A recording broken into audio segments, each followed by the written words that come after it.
Shri Chandrashekhar please. धन्यवाद सभापति महोदय, आपने मुझे वित्तीय विधेयक पर बोलने का मौका दिया। किसान मजदूर रात में थक के सो जाते हैं, सपने में देखते हैं कि जीवन बदल रहा है, गरीबी खत्म हो रही है। सुबह जब आँख खुलती है तो लगता है वापस जुगा तू है। ऐसा ही इस बार का बजट गरीबों के लिए था। महोदय, मैं अपने क्षेत्र से शुरुआत करूंगा। मेरा क्षेत्र नगीना बाढ़ प्रभावित है, कोई चर्चा नहीं हुई। किसान आम आदमी परेशान है, कोई चर्चा नहीं हुई। गन्ना मिल समय पर पैसा नहीं देती है। गुलदार ने 30 लोगों की जान एक साल में ली है पिछले, कोई फर्क नहीं पड़ता अमीरों को। उद्योग धंधे लगाने कोई बात नहीं हुई। मेडिकल कॉलेज और एम्स के निर्माण की कोई बात नहीं हुई। ग्रामीण क्षेत्रों में खेलों को बढ़ावा देना, स्पोर्ट कॉलेज की कोई बात नहीं हुई। महोदय, देश में भूमि सुधार किया जाए। लाखों बीघा जमीन जो है भूमाफिया ने कब्जाई हुई है, भूमिहीन लोगों को भूमि दी जाए। बिजली के दाम में कटौती की जाए, गरीबों को कम दाम पे जो है बिजली उपलब्ध कराई जाए।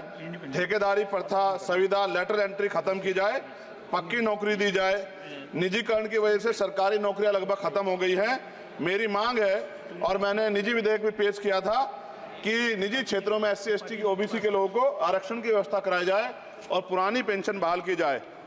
लोगों के पास एक तरफ सरकारी योजना चलाकर प्रधानमंत्री आवास योजना जो है उसके नाम पर मकान दिए जाने की बात होती है, वहीं दूसरी तरफ लखनऊ के अकबर नगर को तोड़ दिया जाता है।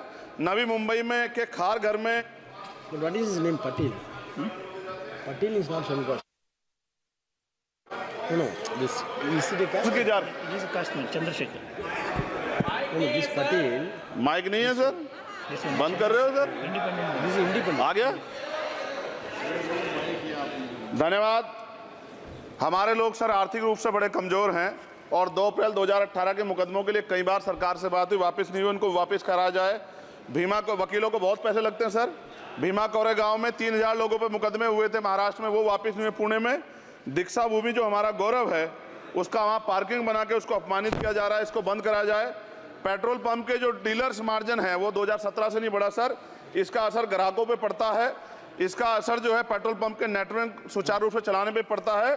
डीजल मार्जिन की बढ़ोतरी ना होने से हजारों कर्मचारी, लाखों कर्मचारी जो वहाँ काम करते हैं उनके जीवन पर असर पड़ रहा है। सहारा का में 10 करोड़ जमाकर्ता का लाखों करोड़ों रुपए जमा है। कंपनी बंद हो जाने के कारण 10 लाख से ज्यादा एजेंट बेरोजगार हो रहे हैं, नौकरी कहीं है नहीं।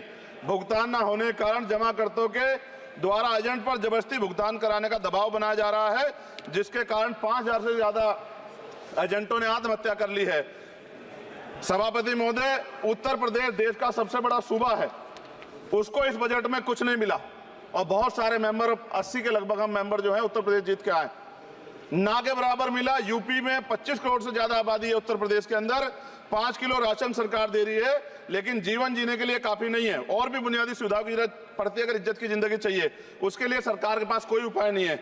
यूपी जब एक बड़ा राज्य है, लेकिन यूपी में भाजपा सरकार की विकास गति बहुत धीमी है।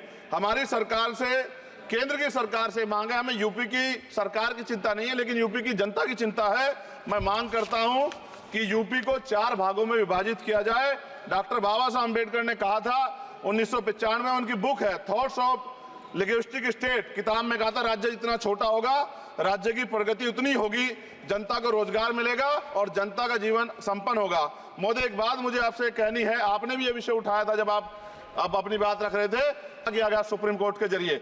आप इस बात को इस तरह समझे, 1.5 साल पहले मैंने मांग की थी, अगर इतना हितैषी हमारे लोग होते तो जब EWF 10% दे सकते हैं तो 5% शेड्यूल कास्ट की उन जातियों को दिया जा सकता था, लेकिन दृढ़ संकल्प और इच्छा शक्ति नहीं है गरीबों के उत्थान की। साथ साथ OBC की जातियां, उनको भी दिया जा सकता था। ये जो हमारे साथ खेल किया गया है, ये खेल जो है इसमें बहुत गुस्सा है, सरकार को संज्ञान लेना चाहिए और सत्ता और विपक्ष दोनों जो है अपना स्टैंड क्लियर कर दें, क्योंकि दलित समाज, आदिवासी समाज इसको देख रहा है, वो भूलेगा नहीं। जो उनके गले काटने का काम करेगा उनको भूलेगा नहीं। और साथ साथ एक जो मेरी पर्सनल है सर, अभी मैं सुबह से प्रयास कर रहा था कि विनेश के लिए बोलूं, जब उसको डिस्क्वालीफाई किया गया, विनेश या नहीं, लेकिन ऐसा लगा जैसे हमें चाकू घुसेड़ दिया गया। मेरे आज भी याद है उस प्रोटेस्ट में मैंने रातें काटी हैं और 4-4 गोली खाई मैंने। ये देश की अस्मिता से जुड़ा मामला था, पर हमारी मांग ये थी कि सरकार स्टैंड क्लियर कर दे, तब भी सुनवाई नहीं की गई। जब मंत्री बोलने आए तो हमने उनसे कहा कि हमें कुछ इंफॉर्मेशन चाहिए, उस पर बात नहीं हुई। सवाल ये है सर, 1 गोल्ड हमारे लिए आ रहा था और जब ये गोल्ड आता देश गौरवान्वित होता। और क्या व्यवस्था थी सर कि उसका वेट बढ़ गया, पता ही नहीं लगा सिस्टम के लोगों को। क्या बेवकूफी की गई है, ये सोचने का विषय है सर। ये बहुत महत्वपूर्ण देश की बेटी का मामला है।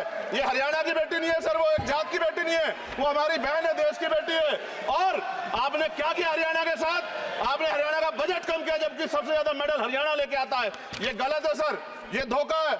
हमें इस बात की तकलीफ है कि विनेश जो है इस देश का नाम गौरवान्वित करती, इस देश का नाम बढ़ाती, लेकिन आज जो है अपमान का सामना करना पड़ रहा है। जब हमारे हितों की बात होगी हम जो है समझौता कर सकते हैं, लेकिन जब देश के हितों की बात होगी, बाबा साहब अम्बेडकर ने कहा था हम प्रथम और अंत्य भारतीय हैं। जब देश हितों की बात होगी, महिला हितों की बात होगी, महिला सम्मान की बात होगी, हर हम कीमत चुका देंगे। सरकार के मंत्री ने क्या कहा कि हमने इतने पैसे दिए, एहसान किया क्या? खैरात दी क्या आपने कोई? खत्म कर रहा हूं सर, खैरात दी क्या आपने कोई? इससे ज्यादा पैसे हम आपको दे देंगे, लेकिन आपको चाहिए था कि इस मामले को संभालते और देश का सम्मान बढ़ाते। आपने लापरवाही बरती, इसका खामियाजा हमें भुगतना पड़ा। मैं आपसे आग्रह करूंगा कि जब वो बेटी देश लौटे सर, जब वो बेटी देश लौटे, रुक जाओ प्लीज वाइंड अप प्लीज। जब वो बेटी देश लौटे, मैं आपसे आग्रह करूंगा कि स्पीकर सर यहां बुला के उसका सम्मान करें। हम सब लोग, वो देश की बेटी है सर, देश के लिए गोल्डन गर्ल है वो, उसका सम्मान यहां किया जाए सर, हमें चाहते हैं। बहुत बहुत धन्यवाद, आपने बात रखने का मौका दिया। महिला विरोधी चुप रहे। Thank you. कोई महिला विरोधी नहीं बोलेगा बीच में। श्री विशाल पटेल प्लीज।